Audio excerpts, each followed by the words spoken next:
I've been working on a couple side projects. So there's a good chance that we're going to need to do some scraping on the diamond mill. So this scraper I made several years ago, probably 3 or 4 years ago. Works great. Yeah. And then recently, a friend of mine gave me a bunch of these little carbide blanks. So thinking, oh, you know what? I better make a small scraper for getting into like dovetails and so forth. So this was my prototype. And I did a lot of hand work on this one. But it works fine, yeah. So I went ahead and made a second one for my friend that gave me all these things. So I got to take this one over to him. So I did a nicer job on his. Once I knew how the design was going to come out, I did a little more thought process and better milling job and so forth. So this one is going to be for him. Yeah.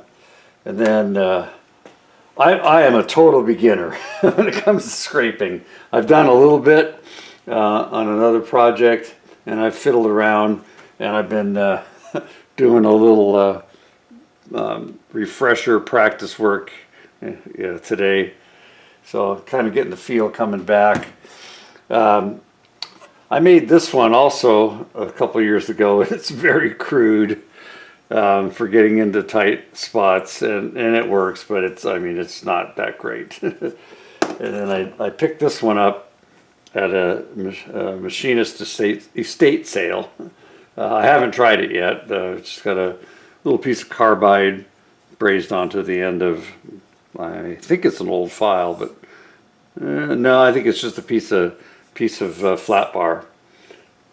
Yeah, so I just thought I'd share this. It was this is about 3 days work right here, just making these guys.